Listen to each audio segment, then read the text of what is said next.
Jack Brickhouse, Harry Carey, they would love this. How you doing, everybody? I'm Chet Kopic. Don't you miss this summer's big league exhibit, White Sox, Cubs, Chicago's Civil War, now playing at the Elmhurst Historical Museum.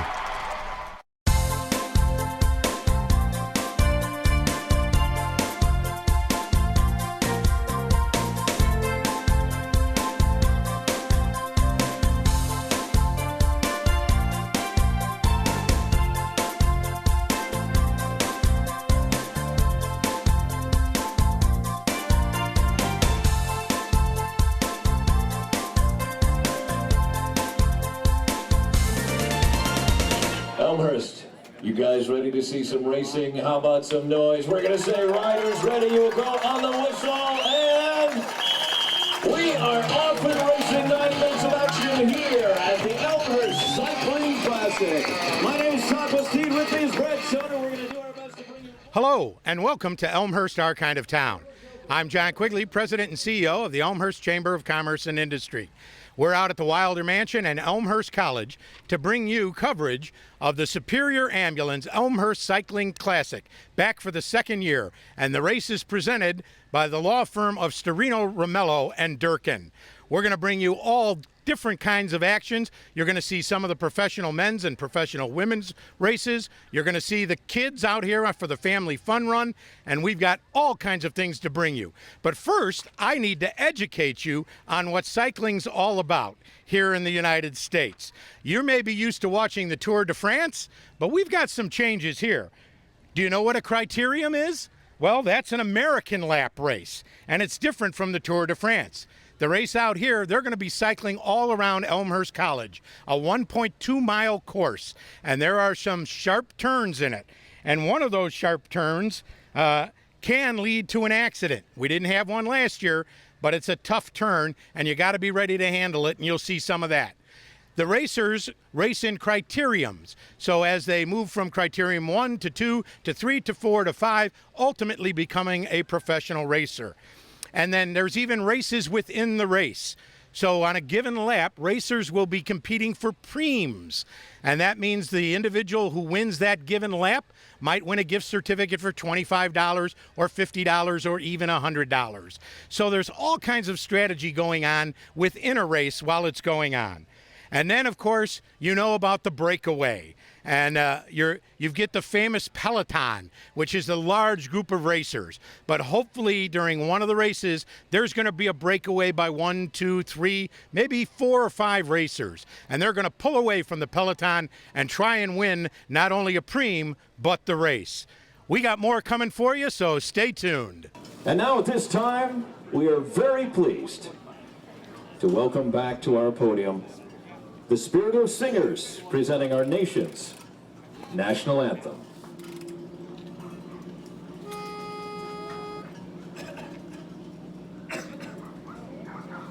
Oh, say, can you see by the dawn's early light what so proudly we hailed at the twilight's last gleaming, whose broad stripes and bright stars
Doesn't get much better than that. Congratulations, ladies. Thank you very much.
We are almost ready for the start of the women's professional race. And if you think racing's hard, you ought to try getting loose for the race. I've got two of the racers here who are going to be competing against each other. We've got one from Guatemala and we've got one from Pennsylvania. We'll find out whether the home state girl, in this case, home United States, can defeat the out-of-country girl. How long have you been in biking? 5 years. What do you like most about it? The teamwork and making a goal, being able to achieve it. Terrific. And for you, before you head off on your race, what got you started into professional cycling? My dad, he's been a cyclist forever, so he got me into it. And how'd you end up coming to America? Through friends, yeah. Well, best of luck, and I hope one of you wins. How's that? Thanks.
I'm here at the SRAM Neutral Racing Support Tent. These are the guys who get the bikers back up and operating when a tire blows, a pedal goes bad, something's wrong with the brakes, whatever it may be. I've got Jose here. Jose, how many bikes do you end up working on a race day like this? It depends upon the conditions. If it was going to be a nice rainy day today, we'd probably work on quite a few, John. We're racing in streets in a suburban area. The pavement isn't exactly the best for race tires. We've seen a number of blowouts already today. Has blowout been the number one thing today you've been working on? Pretty much, yeah. Flats are probably the number one service that we perform. And when tires blow out, do the rims usually get completely cashed? Or are you lucky enough just to replace the tire? Yeah, we're usually just replacing tubes and stuff like that. But what we do is we take one of our zip wheels and we put it in their bicycle. We don't actually repair their wheel, but our service provides wheels for those athletes that are a little bit down on their luck. And in a given summer, how many of these race days are you doing? I'm on the road probably about 200 days a year. Holy cow. And we do over 200 events per year. And what drew you to racing like this? I used to be a bike racer myself, and so gravitated toward this type of work, and I've been doing it for probably about 20 years. Terrific. Thank you, Jose, and have a good rest of the day.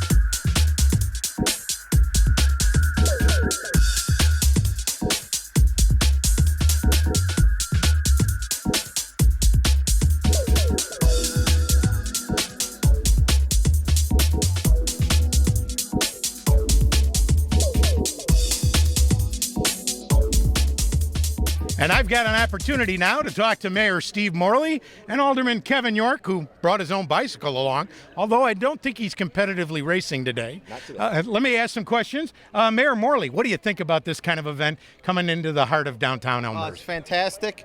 Last year was great. This year's even better. And we have more people attending this year, and it really shows off the town well. It's just it's a beautiful day for it.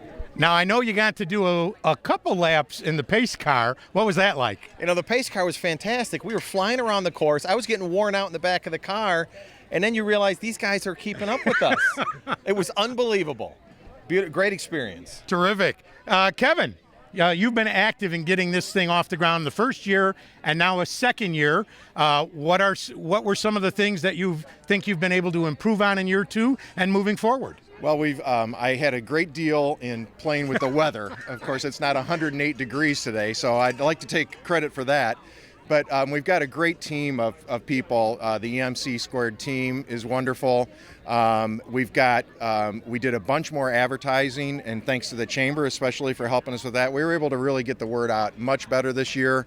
I think when you put the second year, you have a little bit of momentum to play with, and I think we played it really well. And we've got a lot more people out here. We've got bigger fields, more spectators. It's a great event. I'm so excited. Well, we were all standing over near the finish line, Mayor, and some rider that we don't know from a town we don't know walked up and just said, "Hey, I want to thank you guys." What's that feeling like? Oh, it was great. He just came up and said, "Boy, what a beautiful town you have. I got to bring my family back here. I didn't know what a terrific place you had. You have a great downtown. It's so beautiful." And it was just a great compliment. He just came up unsolicited and wanted to tell us what he thought of our town. Terrific. And I assume we can count on the third annual Elmhurst Cycling Classic? I think it's ours to lose. We've been told by the race promoters that we're the best local sponsor. Again, that goes out to the team, to the EMC team. It goes out to the community. It goes out to the city of Elmhurst. Elmhurst College, we couldn't do this event without them.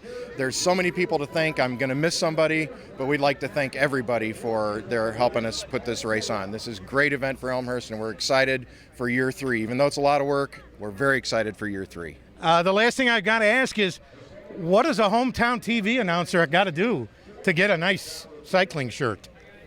You got to get a bike first, John. Do you have a bike? I have a bike. We got to see you on it and in bike shorts. And I actually challenged City Manager Jim Grabowski to a grudge match race, 2 men enter, 1 man leave, and he left a broken wheel at my office to try and scare me off of the race, but he didn't bring his bike today, so count a win for the Chamber on that one.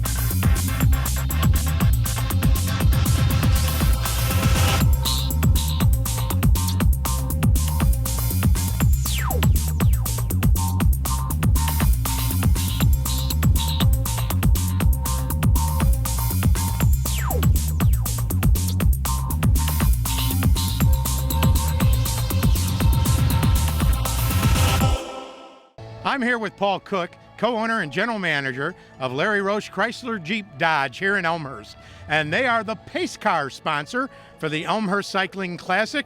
And that beautiful Jeep has been racing around the course all day, Paul. We're glad to have it out here, and we're happy to help. This is a great event for Elmhurst, and we're glad to be part of it. Now, last year I believe you had a convertible out here. This time you've got the brand new Jeep. I'm a Jeep driver myself. I love them. Did they ask for a particular car? No, actually, we just picked this one because it's a very racy car. Last year, the convertible we thought would be fun turned out to be about 120 degrees. It was a little hot for the convertible. So, but this Jeep Grand Cherokee SRT is a very racy automobile, so we thought that'd be a fun thing to have this year. And is there a pace car special going on this vehicle afterwards? There's always a special at Larry Roche Chrysler Jeep Dodge. Oh, a salesman to the end.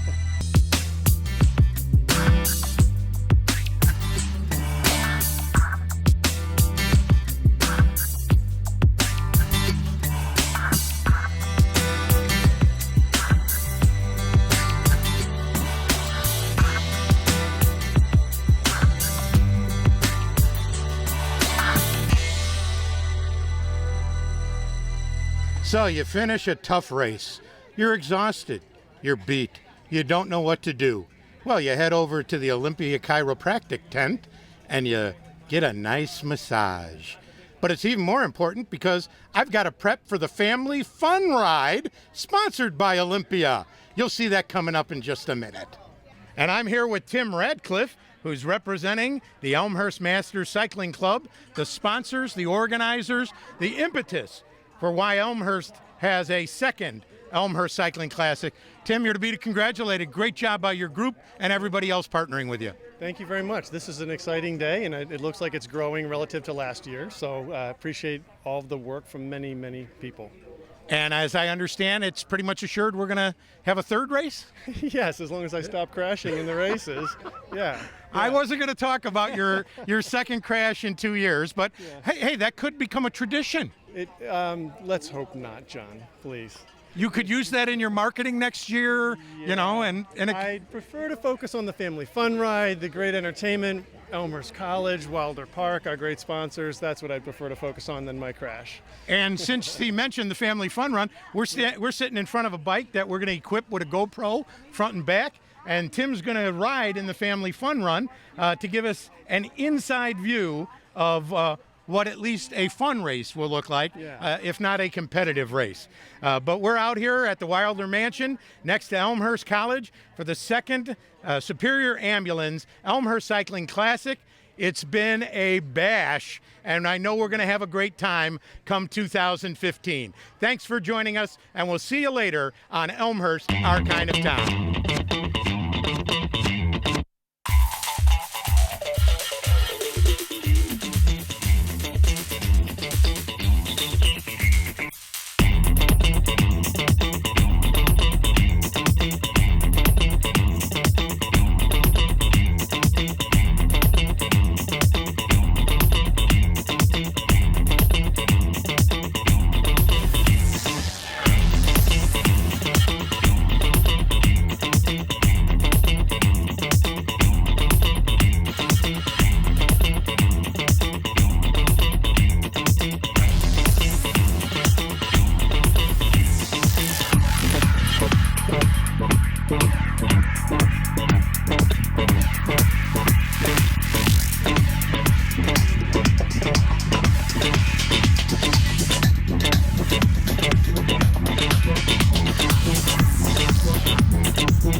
Hi, this is Dan Roan from WGN. Don't miss this summer's Big League exhibit, Sox vs. Cubs, Chicago Civil Wars, now showing at the Elmhurst Historical Museum. This is no place for the Tour de France, and this is no place for NASCAR. But in everyday life, bicycles and cars do share the road. I'm Robbie Ventura. I spent 4 years riding with Lance Armstrong and the U.S. Postal Team. I've coached hundreds of cyclists who compete around the world, and I can tell you it's no accident when everyone gets where they're going safely. The key is to know the rules of the road. For example, cyclists have a right to be on the street, and people in cars have an obligation to watch out for them. Often the road is the only way for people on bikes to get where they're going, and some sidewalks are even more dangerous than streets. Finally, some communities allow kids to ride on the sidewalk, but it may be illegal for adults. When cyclists are on the road, they're supposed to obey all traffic laws, signs, and signals, always riding in the same direction as cars in their lane. Some cyclists feel safer riding against traffic where they can see oncoming cars, but that's actually more dangerous because cars have less time to slow down and go around them. People on bikes should also ride predictably and signal, so drivers know what they're planning to do. Cyclists turning right may do this, or this. Here's what a left turn signal looks like, and if you see this, expect the cyclist to slow down or stop. Whether you're riding or driving, it's also important to know your place on the road. Bicycles should stay as far to the right as practical, but they may have to ride farther out into the lane if there's broken glass, rocks, and other debris by the curb or on the shoulder. People on bikes also ride farther into the lane on narrow roads to keep cars from passing too closely, or they might be moving across the lane getting ready to turn left. Like drivers, cyclists are supposed to use designated lanes if they're planning to turn. Whether you're in a car or on a bike, you should also use extra caution in key situations or danger zones. Take passing, for example. When going around a cyclist, a driver should allow at least 3 feet between the vehicle and the bike. More is better, especially for a cyclist going up a hill or on a high-speed road where fast-moving vehicles can generate strong air currents. On a narrow road, you might have to move into the next lane to pass safely, and that can mean waiting a few seconds for oncoming traffic to clear. Be patient. Turning can also put you in a danger zone. Say you're in a car planning to make a right turn, but there's a cyclist to your right or riding behind you. People are often tempted to speed up, get ahead of the bike, and make that turn, but doing so could cause a crash. If there's any chance you're going to block the path of a bike on the road or a parallel bike path, wait for the cyclist to pass before turning. How much time do you lose by slowing down and playing it safe? As you can see, it's only a matter of seconds. And when you're turning or changing lanes, don't forget about your blind spots. After checking your mirrors, always look quickly to your right or left. Another major risk is a car turning left into the path of an oncoming bike. In these situations, drivers may misjudge the speed and distance of cyclists or fail to see them. Bikes are smaller than cars, so they're harder to see and may appear further away. But some could be moving pretty fast, 20 or even 30 miles an hour. And if the cyclist is going straight, he has the right of way.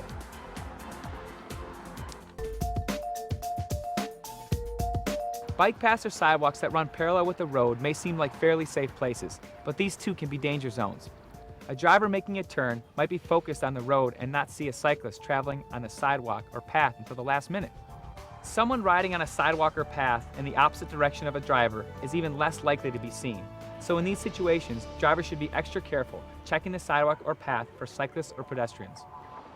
People on bikes should ride defensively. Watch for motorists making a turn and be prepared to stop. Another danger zone involves driveways or alleys. Drivers and cyclists often cruise right into the street, pulling out of a driveway or alley, looking for cars in the middle of the lane, but not for bikes or pedestrians on the sidewalk or on the right side of the road. And if you're only looking to your left for oncoming traffic, you won't see a cyclist coming from the other direction. You have to remind yourself every time to take it slow and look both ways before entering the road. Cyclists riding along parked cars are in another danger zone because drivers and passengers sometimes open doors. This happens so often, cyclists actually have a name for it, being doored. So if you're getting out of a parked car, always look over your shoulder to make sure no cyclists are coming. And cyclists may want to ride farther into the lane. One final danger zone is right behind the wheel or handlebars. You're blocking the road. I'm trying to get by here. You have to give me room. You have to wait a second. When you're on the road, conflicts can occur, and it's tempting to express yourself, but getting angry, hostile, or abusive doesn't help. And it can take you to places you never intended to go. Aggressive behavior can lead to criminal charges. Revving your engine, blasting your horn, yelling, or pounding on a vehicle can result in legal action against drivers or cyclists. The best advice for anyone on the road is to stay calm, exercise caution, be patient and courteous. Share the road, show respect, and always be on the alert, especially in those danger zones. When passing a cyclist, leave at least 3 feet between car and bicycle. More is better. Be patient when passing and when turning right. If there's any chance you'll block a bike in your lane, on the sidewalk or side path, slow down and wait for the cyclist to pass. If you're making a left, remember that oncoming cars and bikes have the right of way, and that bicycles may be moving faster than you think. Don't forget to check your blind spots and to signal whenever passing or turning. Be especially careful when leaving a driveway or alley. Check the street and sidewalk in both directions for cars, cyclists, and pedestrians. And look for bikes before getting out of a car that's parked in the street. Finally, keep in mind that you're not in a race where NASCAR meets the Tour de France. When you share the road, the reward is everyone gets where they're going safely.